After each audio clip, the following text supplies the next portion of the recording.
In this presentation, we're going to talk about post-op fever. We're going to talk a little bit about post-op fever itself, and we're going to talk about the differential diagnosis that you need to be mindful of before you can come up with an appropriate initial management plan and then escalate that to the appropriate members of your surgical team. Post-op fever is defined as a temperature more than 38 degrees Celsius for more than 2 consecutive post-op days, or it's a temperature more than 39 at any point post-operatively. It's important that you have a differential diagnosis for this, because when you approach the patient, you won't forget to ask the important questions in the history, and you won't forget to look for the important signs in the examination while you're at the bedside.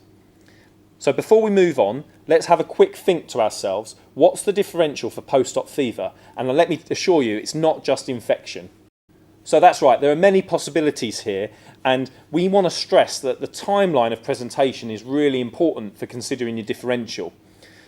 I've already mentioned that infection is exceedingly common, but it's not that common for post-op fever in the first 48 hours because there just isn't enough time for bacterial multiplication to take place. Rather than infection, the temperature that you see in the first 48 hours is much more likely due to the pyretic stress response of surgery. So, what we can use is a system of thinking for generating our list of differentials, and this is the 5 W's, which is wind, water, walking wound, and then wonder about drugs. So wind. Wind refers to the possibility of a chest infection, and this occurs roughly around post-op day 2. There are loads of reasons why someone will be predisposed to a chest infection in the post-operative period. First of all, for anyone that's had a general anaesthetic, there's instrumentation of the airway, and the patient's placed on a ventilator. And it's thought that there'll be some basal atelectasis that will lead to air stasis and then set up the requirements for an infection further down the line. And there are other reasons for air stasis as well. If you imagine you've got a big wound in your abdomen or chest, if the pain relief's not right, you're not going to take adequate breaths to stop and avoid air stasis, and you're walking risk for chest infection. Water is talking about urinary tract infections, and this occurs around post-op day 3 to 5. Okay? So you need to consider this, especially if your patient has a urinary catheter in place. Walking, this is our first non-infective cause of fever. Walking refers to the possibility of a venous thromboembolism, and this was going to occur on day 5 to 7. And why does it occur? It's because of the stress response of surgery, but also because the patient might not be as mobile as they should be. And of course, our patients should have prevention, like low molecular weight heparin or anti-embolism stockings. But it can still happen, and it can still cause a low-grade fever, so it's something you need to look out for. Wound refers to the possibility of a surgical site infection. So this is going to occur around post-op day 10. So always remember to check the wound and look for signs of infection. And if you're considering wound, you also need to think about the possibility of an intra-abdominal or intrathoracic collection. Lastly, we want to consider wonder about drugs, or what have we done to the patient. So this is where you need to check all of the IV cannula sites. But you also need to think about things like blood. We give patients blood in the post-operative period, and actually the fever that the patient is presenting with now might be a transfusion reaction to that blood. Because infection's really common, and really it's infection until proven otherwise, let's talk a bit more about it. And we need to start with a couple of definitions. So, what is systemic inflammatory response syndrome? SIRS. SIRS is a set of criteria by which to define the body's reaction to any number of insults. Okay? So, surgery itself, but also infection. So, SIRS criteria includes, number 1, a temperature more than 38 degrees or less than 36 degrees. Number 2, a heart rate more than 90 beats per minute. Number 3, a respiratory rate more than 20 breaths per minute. And number 4, a white cell count more than 12, assuming that your patient has normal bone marrow activity, or less than 4. And you need 2 of these SIRS criteria to say that someone's undergoing the systemic inflammatory response syndrome. And to then convert that to say that this patient has sepsis, you need 2 SIRS criteria and then a suspected source of sepsis. So sepsis is where you have SIRS in response to an infection. And severe sepsis is where you have SIRS criteria and a source of infection, and then you have associated organ dysfunction. And you really need to pick up these patients early on. The patient's normal physiology is unable to be maintained at this point without organ support. So, to define severe sepsis, you have your SIRS criteria and then you have your source of infection. You're now looking for a systolic blood pressure that's less than 90 or a mean arterial pressure that's less than 65. And you need to be aware that the hypertensive patient who's starting from a point of higher blood pressure, they might go unnoticed. So any drop in the patient's blood pressure of more than 40 millimetres of mercury would fit this criteria and shouldn't go under the radar. We also need to look for signs of organ hypoperfusion. So a lactate of more than 2 indicates that there's not adequate tissue perfusion, or a urine output less than 0.5 mils per kilo per hour for 2 consecutive hours, or a drop in the patient's GCS or ANTS scores. Obviously, with all of that in mind, one of the cornerstones of sepsis management is going to be adequate fluid resuscitation. And in the case where a sepsis syndrome does not respond to this fluid resuscitation, we have a new diagnosis, and we call it septic shock. So septic shock describes severe sepsis that has resistant hypotension despite adequate fluid resuscitation. Remember that in a septic patient, the first step is to confirm the presence of SIRS criteria. The next step is to confirm a source of infection.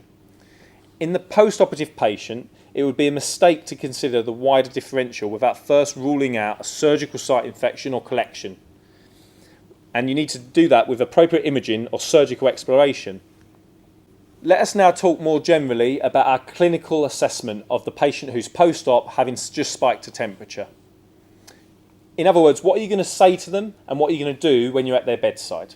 As always, start with an initial risk assessment. How sick do they look? Have a look at their OBS chart. What's their pulse rate? What's their blood pressure? What's their SATs and respiratory rate? What's their GCS? Are they alert and talking to you? And what's their temperature? You need to move quickly through assessing their airway, breathing and circulatory systems. And if you've got any concerns having done all of this, you need to start them on high flow oxygen. Get good IV access and send the bloods off to the lab. And also give an initial fluid bolus if they're hypotensive. And in a septic patient, we're looking in the range of 20 to 30 mils per kilo in the initial fluid bolus. It's quite a lot of fluid. If you don't know the patient well, you really need to get a good look through their notes, and especially their operative note, to find out what was done to them and when, and whether there were any immediate intraoperative complications. You also want to look through the admission clerking and the anaesthetic record, because this will give you an idea about the patient's comorbidities. And then you want to look at the last ward round entry, because this is going to tell you what the current clinical issues are. It's important to note that time matters in the septic patient, and what you do now will help them in terms of their outcomes. So let's try and find a source of infection, and to do this we need to think systematically when we assess our patient. So start with the respiratory system. Ask them about shortness of breath, pleuritic chest pain, and see if there's a productive cough. Have a look at their SATs. That might point you in the right direction. Now think about urinary tract infection. Okay, so if the patient has a catheter, this is definitely a possibility. If they don't have a catheter, ask them about urinary symptoms. Now examine the abdomen. If the patient has had abdominal surgery, has the pain changed in any way? Ask them. Look at the wound. Is it dry and healthy, or does it feel hot with some surrounding cellulitis, or is there pus there? You also need to think about skin and vascular access sites. So have a look at every cannula in the patient's body and look for any surrounding erythema. Take off the bed sheets and look at the lower limbs for cellulitis. Look for pressure sores if they've been in hospital a long time.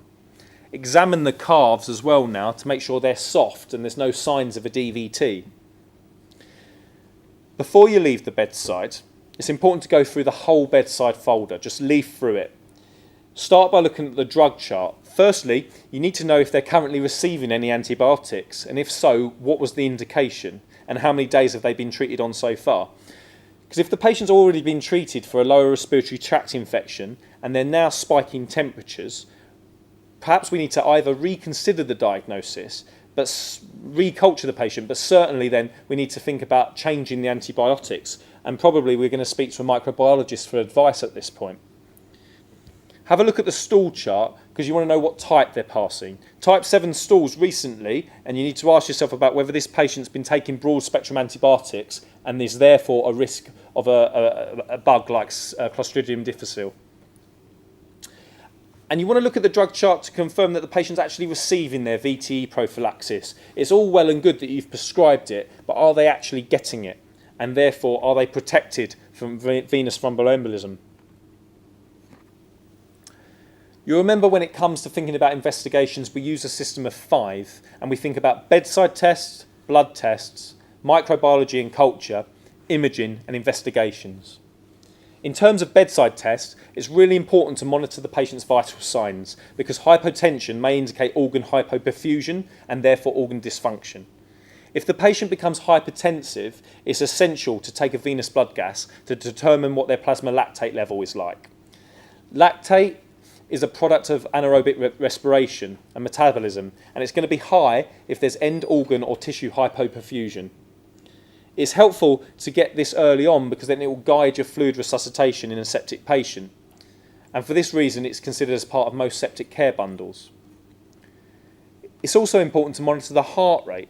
Tachycardia is part of the systemic inflammatory response syndrome, but it also might signify a new onset atrial fibrillation. So if you see someone that's tachycardic, you need to think about getting a bedside ECG to confirm their rhythm. It's also important to remember that these patients are at high risk of myocardial infarction because they've got intercurrent illness, they've just had an operation. So get that ECG to rule out an MI that you might be missing. An MI could masquerade, of course, with low blood pressure, could masquerade as sepsis. The oxygen saturations are not only going to guide your oxygen therapy, but they also could confirm whether this is a new chest infection. So you need to use a saturation range of 96 to 98% if the patient is not known to retain CO2. But if the patient has a comorbidity like COPD and is known to retain CO2, then you'll use a lower oxygen range of 88 to 92%. And it's also important to measure the capillary blood glucose because a high blood glucose is also part of the stress response and will help confirm your suspicions that this patient is septic if they're running a high blood sugar. And lastly, at the bedside, a simple dipstick analysis might point towards UTI as that unifying diagnosis. Next, we need to think about blood tests. What are appropriate to do in this particular patient? So rather than just rattling off the usual list, actually rationalise the tests that you're requesting so you know what to look for when you're then going to interpret the results. So we've already mentioned obtaining a venous or an arterial blood gas to check for a plasma lactate level. But you also need to draw enough blood to send a full blood count, a CRP, Usinase, LFTs and clotting. And we're going to rationalise these tests now. So the full blood count will give you a white blood cell and differential count, which can be used together with a CRP to confirm a rise in inflammatory markers. So these are non-specific and they can be high for many reasons, not least that your patient's just had a major operation. But if you see that the trend is upwards rather than downwards, it might help confirm your thinking that this patient has a septic complication. The full blood count is also important for haemoglobin. Post-operative patients might be anemic secondary to blood loss of surgery. And we've already stressed that in sepsis, one of the problems is poor tissue perfusion and poor oxygen delivery. So having a HB will let you know a little bit about the oxygen carrying capacity of the blood, and therefore you might need to think about blood transfusion if you think this patient's septic and getting worse. It's also important to consider hemostasis by looking at the platelet count and clotting profile. Sepsis is associated with a number of hemostatic abnormalities. It itself is a hypercoagulable state, and the inflammatory host response leads to an overwhelming expression of inflammatory mediators, which leads to hypercoagulation and in some cases venous thromboembolism. The most serious consequence of sepsis is acute disseminated intravascular coagulation. This is characterised by widespread microvascular thrombi, which consume the platelets and the clotting factors and ultimately lead to bleeding. Usinase now. So Usinase are really important in early stages, and they'll identify if there's any element of renal failure or acute kidney injury, as well as tell you if there's any electrolyte abnormality while you're pumping fluids in. This information will help guide your decisions.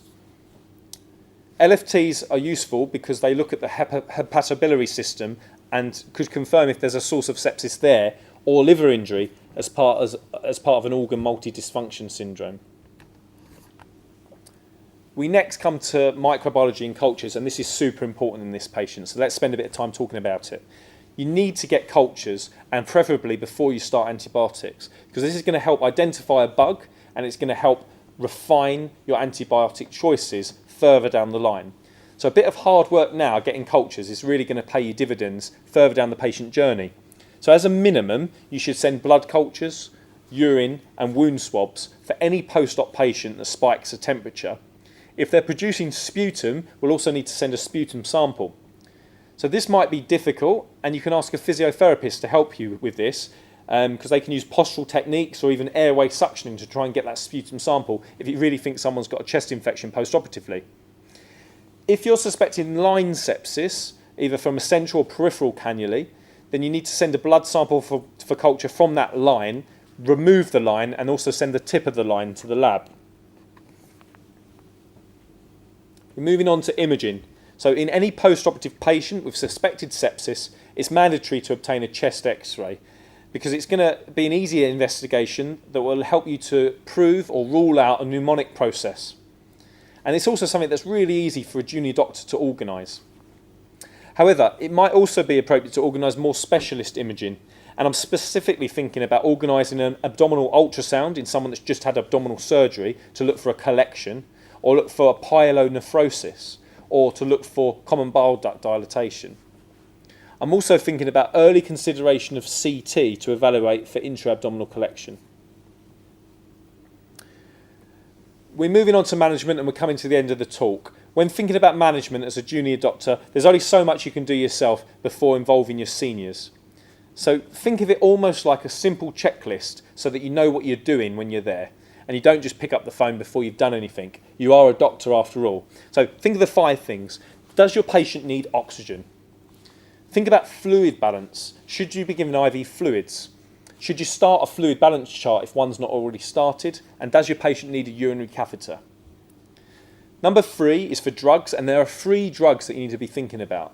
Antibiotics, number 1, but also analgesia and antiemetics. Number 4 is venous thromboembolism prophylaxis, and if the patient hasn't been started on this already, something's going wrong, but you need to make sure you're checking that the patient's actually receiving the low molecular weight heparin if they need it, and they're actually wearing the stockings if they need them. And number 5 is escalation. You're in a position now where you can pick up the phone and you can run through your systematic clinical assessment and also offer up a few things that you've already done and then ask for advice for further management. This checklist approach is particularly suitable when we're talking about the management of sepsis because early recognition and management is crucial for improving patient outcomes. The mortality rate for severe sepsis is around 35%, and delays in antibiotic administration will contribute a further 8% with every hour that goes past. So the Sepsis 6 is a list of 6 interventions that, if performed within the first hour, will double your patient's chances of survival. And these interventions include, number 1, giving high flow oxygen. Number 2, taking a set of blood cultures. Number 3, administering broad spectrum antibiotics. Number 4, giving an intravenous fluid challenge, and I've already said the first one should be around 20 to 30 mils per kilo. Number 5, measuring a serum lactate and haemoglobin. This is going to let you know whether you need to do something further down the line to optimise oxygen delivery by either tailoring your fluid therapy or administering a blood transfusion. And number 6 is measuring an accurate hourly urine output. Essentially, to remember this, you're giving 3 things and you're taking 3 things from the patient. You're giving oxygen, fluids and antibiotics, and you're taking cultures, bloods and urine output. The Sepsis 6 campaign confirms that mortality from sepsis is significantly reduced if appropriate steps are completed within 1 hour of recognising an acutely unwell patient. We recommend that all new junior doctors are fully familiar with the Sepsis 6 care bundles that are used in their trust in order to initiate safe and effective care. In this presentation, we've talked through a generic approach to the post-operative patient with fever. We've talked through a thinking system to think about your differential diagnosis of wind, water, walking, wound, and wondering about drugs. This will help you guide your differential diagnosis, and then you can tailor your clinical assessment and take a focus history and a thorough clinical examination. We've talked about sepsis in detail because it's really important, and what you do early on is going to affect your patient's outcome. That's the end of this session on post-operative fever. Join us again next time when we talk about a different topic.